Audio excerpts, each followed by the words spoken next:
A $2,000 stimulus check is back in the conversation. An executive order was just announced, and key dates are quietly lining up right now. But here's the problem. Most headlines are either overselling it or completely ignoring what actually matters to you. If you're on Social Security, SSI, SSDI, or living on a fixed income, you've probably felt this already. Prices never really came back down. Your check didn't magically stretch further, and every time stimulus gets mentioned again, it feels like false hope followed by silence. So, let me ask you something honestly. If nothing is coming, why is the $2,000 number being mentioned again? If stimulus is over, why is an executive order suddenly part of this story? And why are people inside Washington quietly watching specific dates right now? This is not hype. This is not a promise. And I'm not here to play with your emotions. But something real just shifted, and most people don't understand what it means yet. Right now, seniors across the country are confused. Some of you have messaged saying, "I heard checks were approved." Others are saying, "No, I heard it was fake." And many of you are just tired of guessing, tired of watching prices rise while explanations get more complicated. That confusion isn't your fault. The truth is, the news around money has become noisy on purpose. Big words, vague statements, half stories that never explain the part that actually affects your life. So today, I'm going to slow this down. Plain English, no fluff, no scare tactics, just facts, context, and what this could realistically mean for you. Because here's the part. Most videos won't say out loud, this isn't about a single check being magically approved overnight. It's about a shift in how financial relief is being talked about again, and who it's being talked about for. And yes, seniors, retirees, and disabled Americans are right in the center of that conversation. Let's talk about the executive order for a moment. When people hear those words, they either panic or get excited. But an executive order doesn't mean money is instantly sent. What it does mean is direction. It tells federal agencies what to review, what to prioritize, and what problems are officially being acknowledged. And that matters, because for a long time, the message from Washington was simple. Stimulus is done. The economy is fine. Inflation is cooling. Everyone should move on. But that message doesn't match what you're living. Groceries are still high. Utilities are still higher than they were before. Rent didn't reset. Medical costs didn't go backwards. And for millions of people on fixed monthly income, there's no such thing as catching up later. So when an executive order brings financial pressure back into the conversation, it changes the tone. It doesn't approve checks, but it reopens doors that were supposedly closed. And that's why the $2,000 figure matters. That number didn't come out of nowhere. It didn't appear randomly on social media. And it's not being whispered for no reason. It represents something very specific. A level of relief that policymakers already know makes a real difference for people who rely on monthly benefits, not $200, not $400, an amount that actually helps with rent, utilities, food, and medical costs at the same time. Now let me be very clear because this part is important. No check has been officially approved yet. No payment date has been announced yet. And no one should be asking you to sign up, click links, or claim anything. Anyone telling you otherwise is lying to you, but here's what has happened. The conversation has shifted from "this is impossible" to "this is under review." And that might sound small, but in government terms, that's a big move. And this is where the key dates come in. There are specific windows when decisions like this move forward or quietly die. Budget discussions, agency reviews, policy deadlines. These aren't things most people track, but they're happening right now. And seniors are paying attention for one simple reason. You've been here before. You remember how long it took last time. You remember the delays. You remember how confusing it was to figure out who qualified and who didn't. So when you hear executive order and 2,000 in the same week, your instinct is to ask one question. Is this real, or is it just talk again? That's the right question to ask. To understand why this is happening now, you have to rewind a little, not years back, but just far enough to see what quietly changed.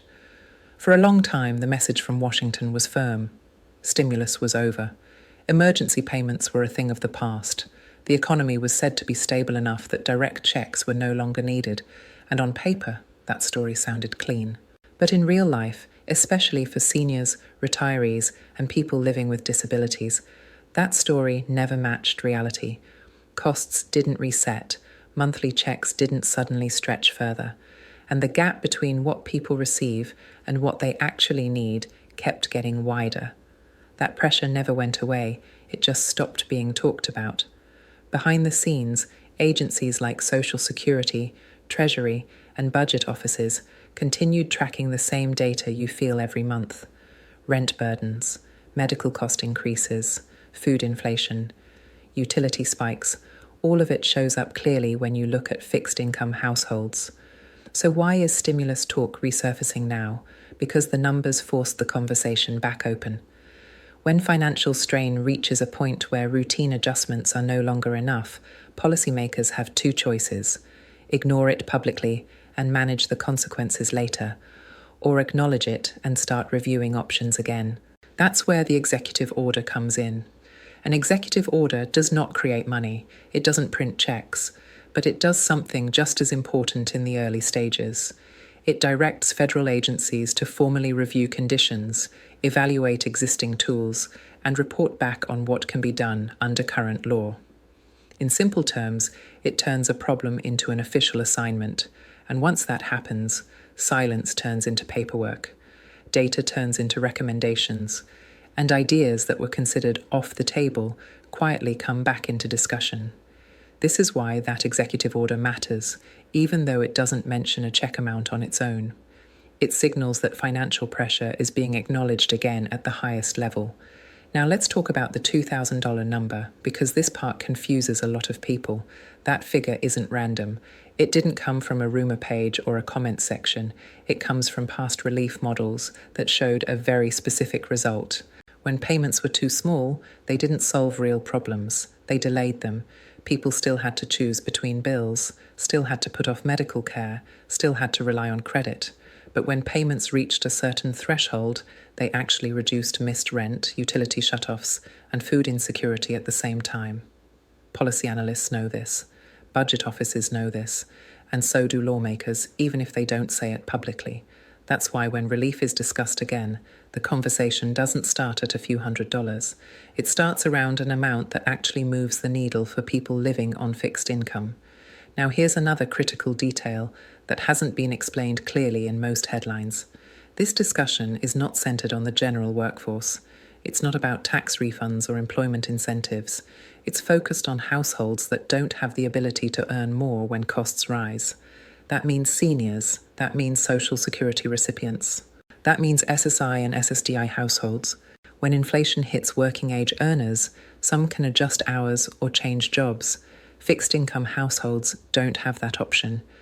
And that's why Social Security systems keep coming up in these conversations. Not because a payment has been approved, but because if relief were ever to move forward again, the fastest and cleanest way to reach vulnerable populations is through systems that already exist. That's not speculation, that's logistics. During past relief efforts, delays happened when payments relied on tax records that were outdated, incomplete, or missing entirely. Many seniors don't file taxes every year. Many disabled individuals don't either. That caused real harm last time.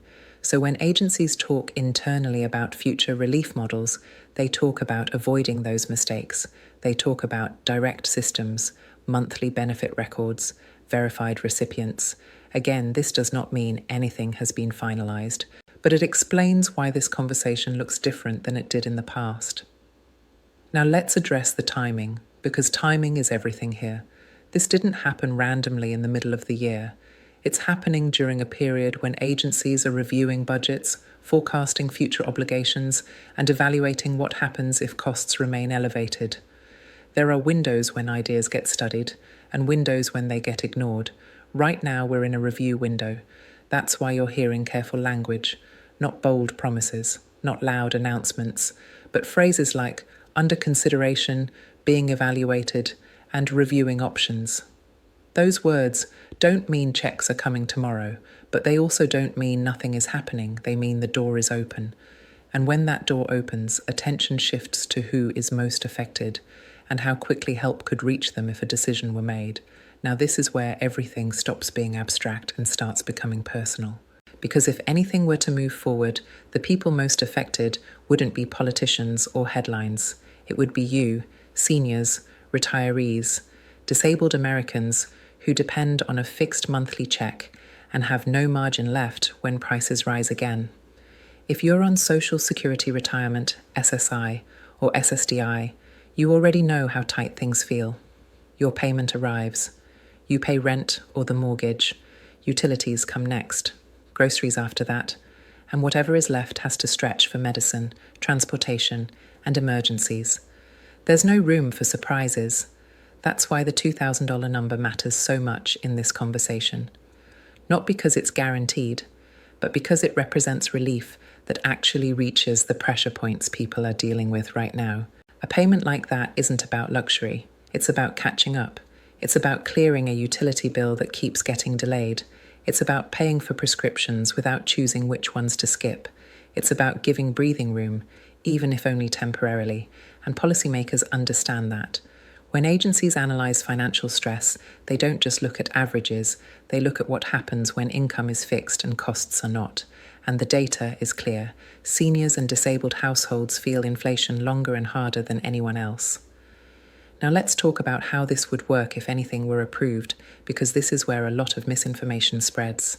If you remember the last round of relief, one of the biggest problems was delays. Checks tied to tax records arrived late. Some never arrived at all. People had to wait months or file extra paperwork just to receive money they were eligible for. That's why, behind the scenes, there's been a strong push to avoid repeating that mistake. If relief were ever authorized again, the fastest way to reach vulnerable populations would not be through the IRS. It would be through existing benefit systems that already know who you are, where you live, and how you receive your payments. That's why social security systems keep coming up in these discussions. Not because checks are approved, not because payments are scheduled, but because the infrastructure already exists. Monthly benefit records are updated, recipients are verified, payment methods are on file. That matters when timing is critical. Now let me be clear again, because this is important. No agency has announced that payments will go through Social Security. No official pathway has been confirmed, and no one should be promising you that this is locked in. But the fact that these systems are being discussed at all tells you who policymakers are thinking about first.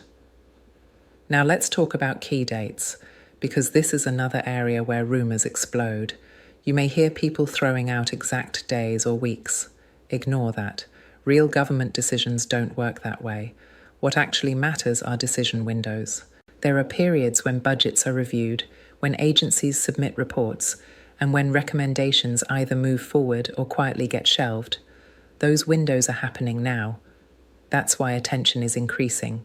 If something were going to be explored seriously, this is when it would happen, not later, not after everything is finalized, but during this exact phase. That doesn't mean an announcement is guaranteed. It means the conversation is active. And here's the part that should actually give you some reassurance. If nothing moves forward, you will not suddenly miss out. There is no form you need to fill out, no deadline you need to rush to, no action required on your part right now. Real relief does not arrive quietly through random links or surprise signups. It comes through official announcements and clear instructions. So if you see messages telling you to claim your $2,000 or verify your social security number online, that's a scam. Full stop. Legitimate payments never work that way. Now I want to address the emotional side of this for a moment. Many of you are tired of being disappointed. You've seen hope raised before, only to be walked back later. That creates stress, anxiety, and frustration, especially when you're already stretched thin.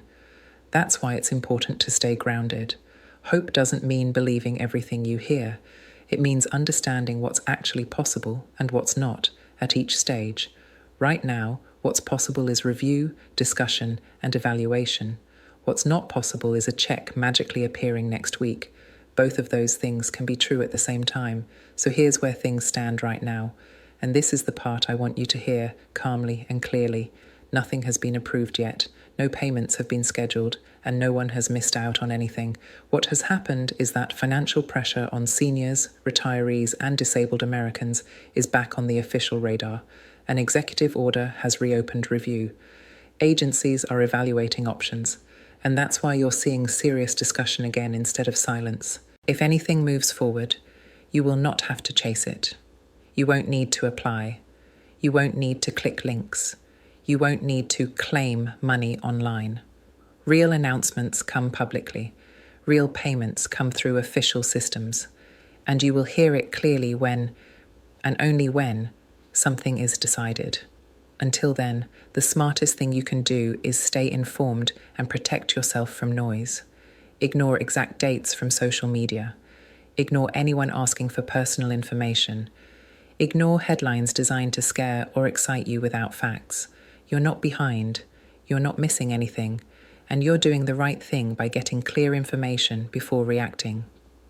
I'll continue watching this closely and explaining what actually matters as it develops.